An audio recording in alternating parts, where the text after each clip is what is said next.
I was the top salesperson by a large margin at a location that was vastly underperforming. My sales manager accused me of lying in front of the VP. I proved I wasn't lying. I then put out 2 more facts of information, and as a result she was fired as a result of my performance review. Enjoy. I hope it fits. Guys, I know this is long, but I assure you, this is a juicy one. I was working with a B2B sales company. We sold services to companies basically. And this company had managed to hire the most incompetent, lazy, and jealous sales manager I have ever come across. We were a team of 5 salespeople and a sales manager. All 5 of us salespeople hated our sales manager for various reasons, but we liked her personally. I was the top salesperson on the team. I was sitting at 170% of my yearly objective and was well on my way to President's Club. This is largely because I was the only salesperson on the team with real sales experience, and the sales manager was too incompetent to train a team.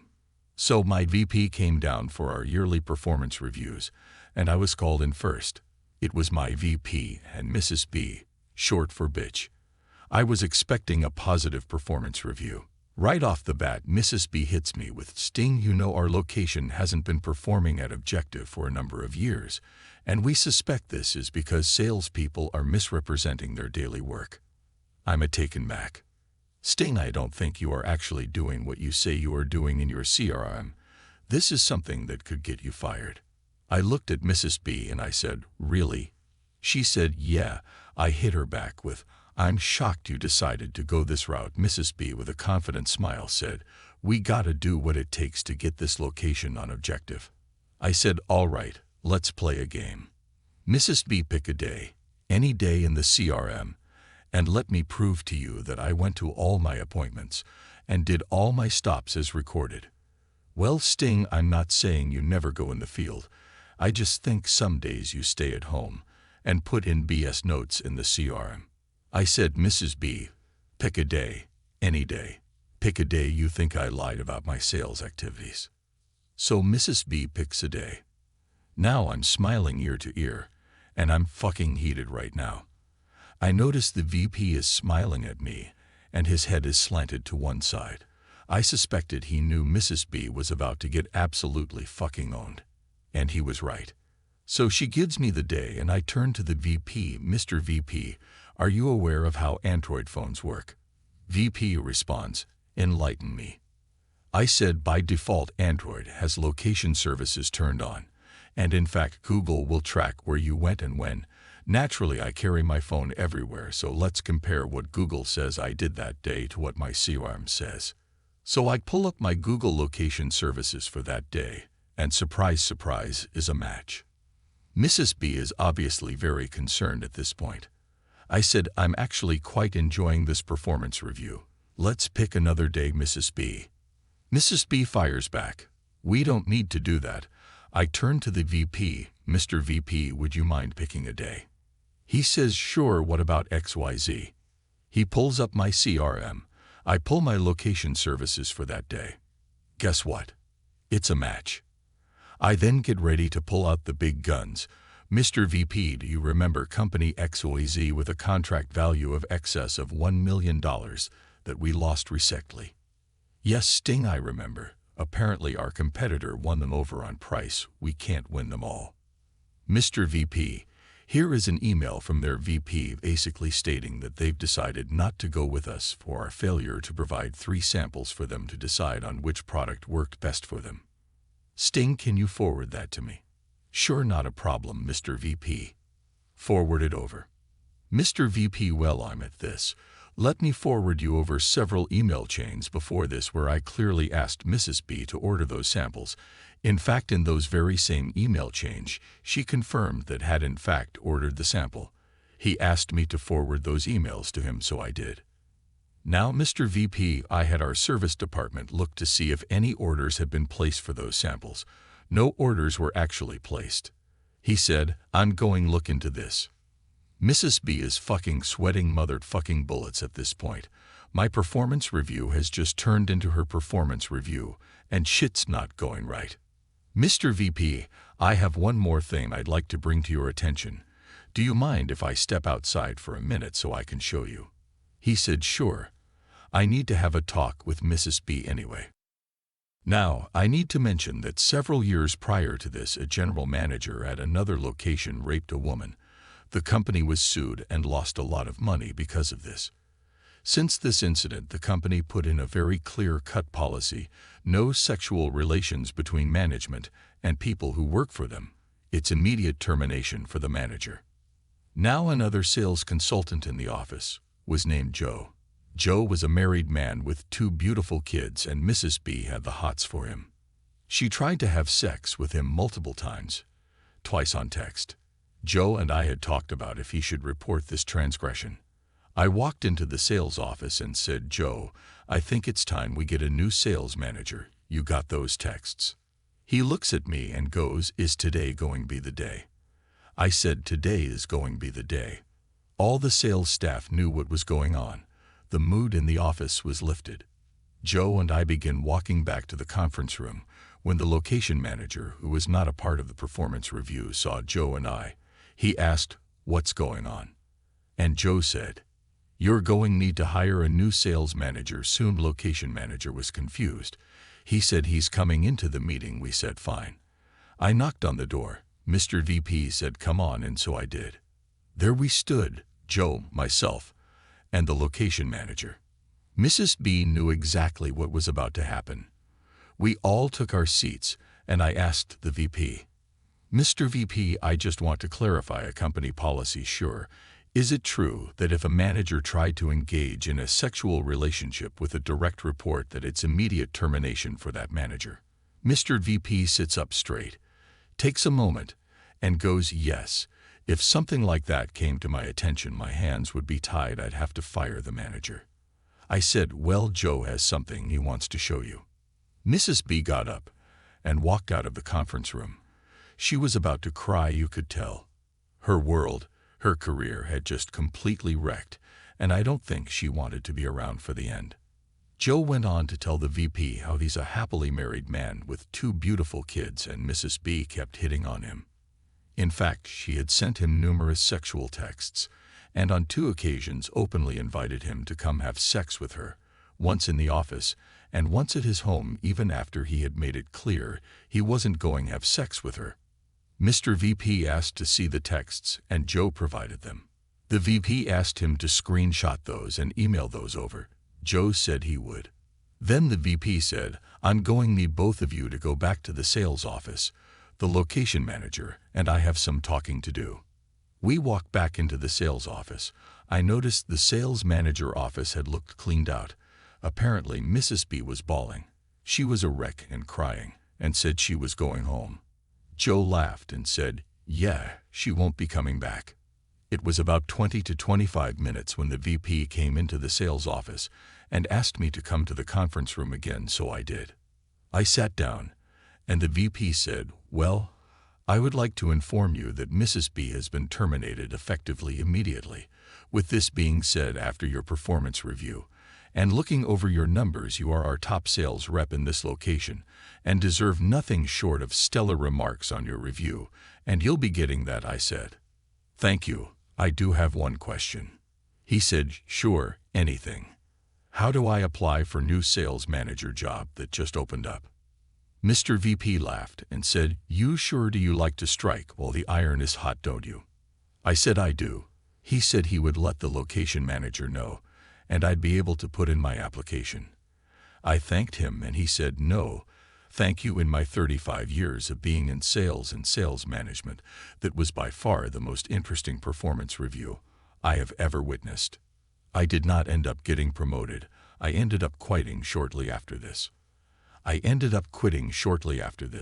Because they decided to not promote me and instead hired a guy with no sales experience to be our sales manager, and this rubbed me the wrong way. Also, our service department sucked and couldn't deliver on what I was selling, and another company offered me more money. Next story. This happened in the summer of 1974, when I was 4 years old.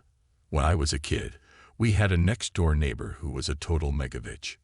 Megabitch was a 40-something woman who liked high heels, mules, big jewelry, lots of makeup, and wore long, flowy kaftans in garish colors that did not flatter her.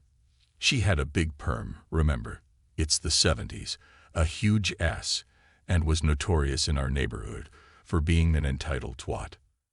Her favorite thing was to go onto neighbors' landings, either early in the morning or late at night, and steal decorations and potted plants, which she would then put in her back garden.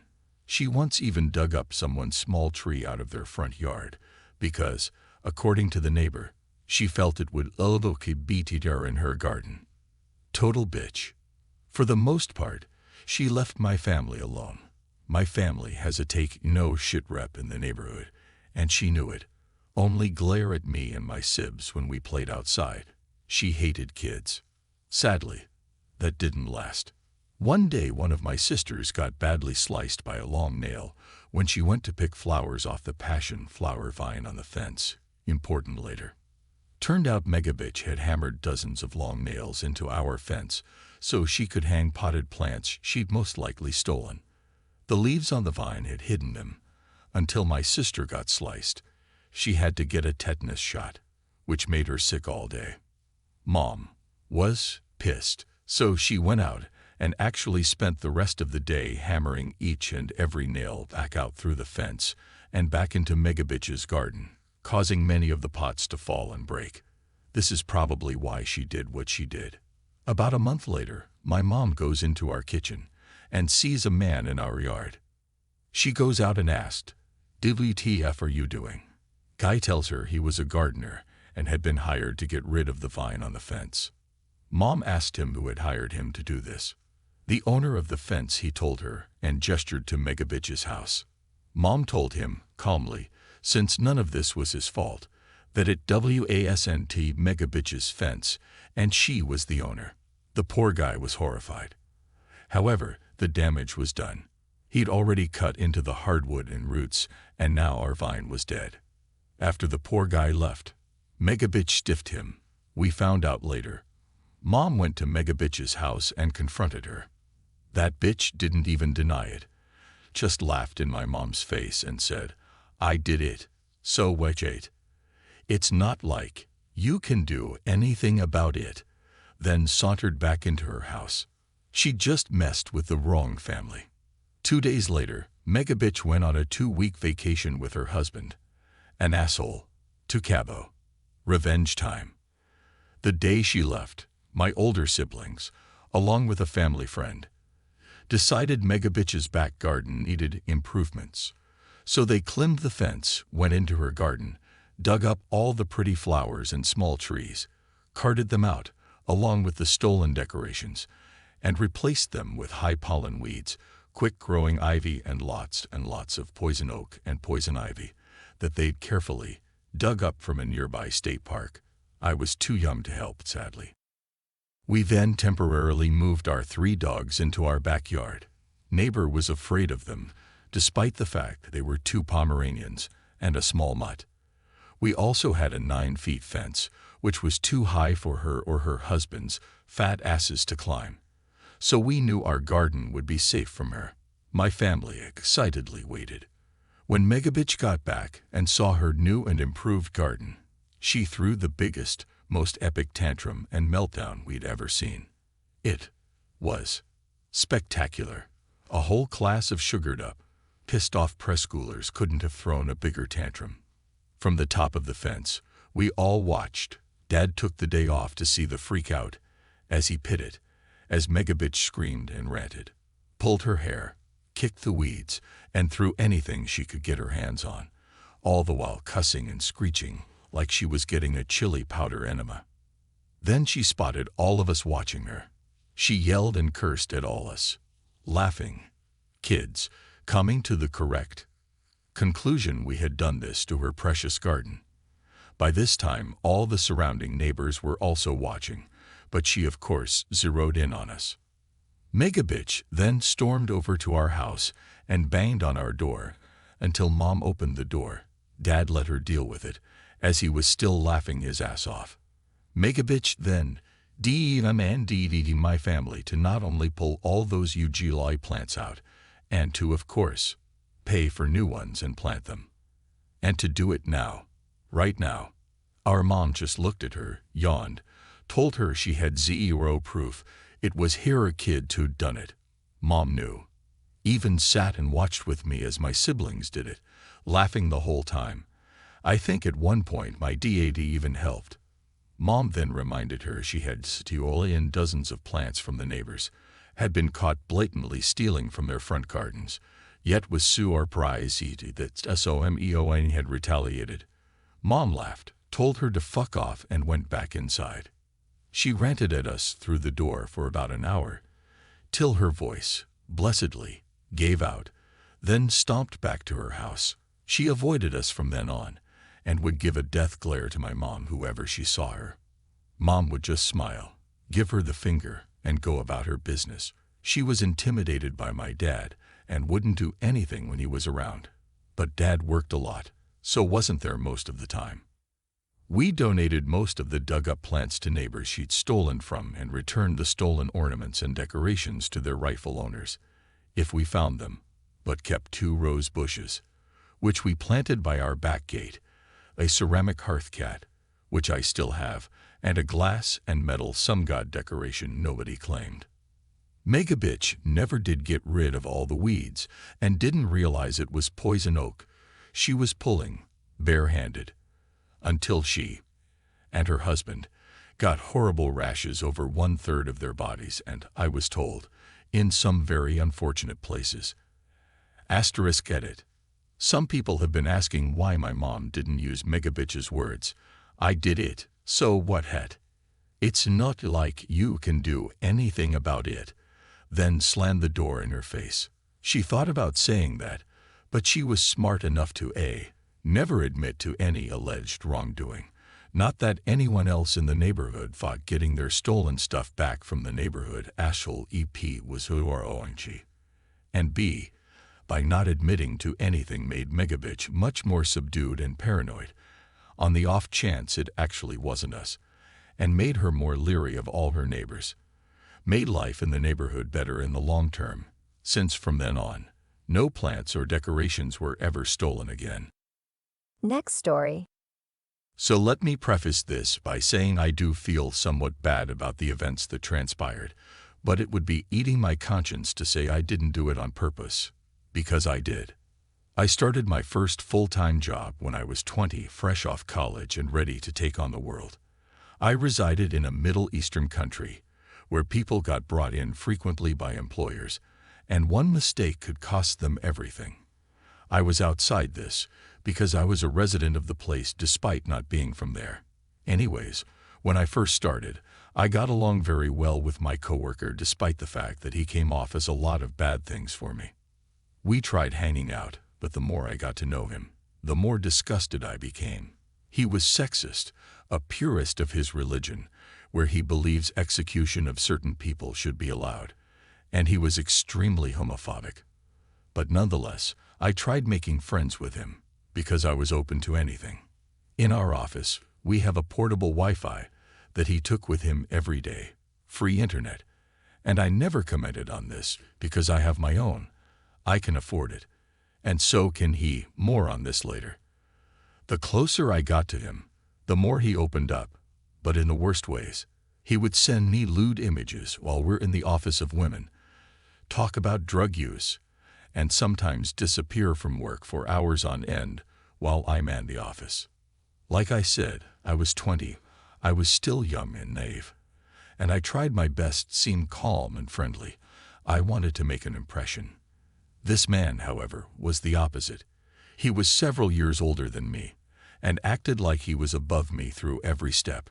But I ignored it, because I wanted to be civil. Sometimes I would help him with his work, until eventually his work became mine. He would just expect me to do it, without even lending a hand. I didn't say anything. I just did it. His missing from the office became more frequent. Sometimes he would only be at work for a measly 2 hours out of 9 hours, popping in and out, and the office manager is too chicken shit to say anything to the general manager. Then there's the lateness, where I would come in on time every day, and he'd come an hour late. Still, I kept my mouth shut. It escalated to him adjusting attendance records, so it seems like he's not absent, even though his absences were frequent. Unfortunately, he was put in charge of that too. I remained quiet throughout all of this, remained civil, until finally I spoke to the general manager about pursuing a different line of work. I was always into graphic design, and they needed to get some work done, so I offered to do it. But during this time, I couldn't afford much things anymore because I had to help pay for bills for my parents, so I usually just walked to work back and forth every day and limited my eating to once a day, meaning the Wi-Fi was no longer something I could afford. So, as an agreement, I could take the office Wi-Fi with me and work on designs from home.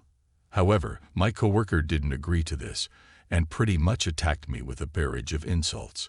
He scoffed at the fact that I needed the Wi-Fi to do design work and said I was a joke. I've suppressed majority of what the conversation held, but it went something like this. Me. I just need it tonight. You can have the Wi-Fi tomorrow. Him. Why? It's not yours. Me. I need to do some design work. Him. Yeah, me too. I need to do that too. So, leave it here. I couldn't remember much of what else he said, but there was a scoff after he said that, and he made fun that my design sucked and that I should just stop while on ahead. My blood boiled, and I reached a point of no return. I immediately phoned the office manager and talked about the situation and how if I don't get the Wi-Fi, I'll complain to the general manager, who did in fact give me his blessing, unlike this turd. He immediately called my coworker and told him to give me the Wi-Fi, which he did, and that was that. Except I'm a petty person, and I'm not about to let some asshole get off with a slap on the wrist. The next day, I went to the head office and had a meeting with the general manager. I spoke to him about all the misconducts this guy had, how he's always late, never in the office, changes his absences, steals money sometimes, etc. I spilled my heart out on all his wrongdoings, showing the messages and photos I was sent during shift that I never asked for, and how I'm doing all of his work. It escalated to a point where he got brought into the main office for a meeting, where I proceeded to berate him in front of the manager, and he could only try to defend himself. But I was prepared. It turns out the office manager never even spoke to the general manager about his misconduct. Afterwards, he was brought back to the office having been yelled at by both my and the general manager. And I could say that's where it ends, except it's not. After he left, the general manager realized if I had been doing all the work, then why didn't I say anything? I responded that I was simply there to work and to help. However, with what just happened, and the fact that this guy was getting paid more than me, I've decided that if he's here, then I won't be staying in the company. I gave him a choice, me or this guy. The answer was obvious, because by the next day, he was handed a termination letter, and another letter that states he's been booked a ticket, and he has to head back to his home country within a month, and he's barred from entering the country for several years due to his public misconduct that was reported by a certain someone to the local authorities. That's the end, but okay, this is the last one, I swear. See, he had a girlfriend back home, a fiancé more like, whom he has been cheating on. Funny enough, he added me on Facebook when we first met, and she proceeded to add me too, because he talks about me to her. Well, our messages wasn't just inappropriate. It showed details of him cheating on her, with me questioning him if that's a good idea. Every screenshot sent, all the photos of the women he's been with sent. She was livid, and I kept apologizing for keeping her in the dark, but that I thought she deserved to know at least. I haven't spoken to her since, but judging from the fact that her Facebook status no longer states she's engaged to him, is enough of a confirmation. I sent him one last thing before blocking him on every social media we've been connected in. You deserve this, shithead. It's been several months since then, and I'm thriving at work. I got a raise, I have better coworkers, and I'm getting a promotion. As for him, Well, he's out there somewhere in the world. Who knows? And who cares, right? We're no longer in the same country, so whatever else happens to him no longer phases me. Though he did once send me a photo of his fake Italian ID because he was planning on illegally migrating there next year. I'm on the fence if I should send it to the authorities in Italy or not. Just as a precaution, I might considering migrating there at some point.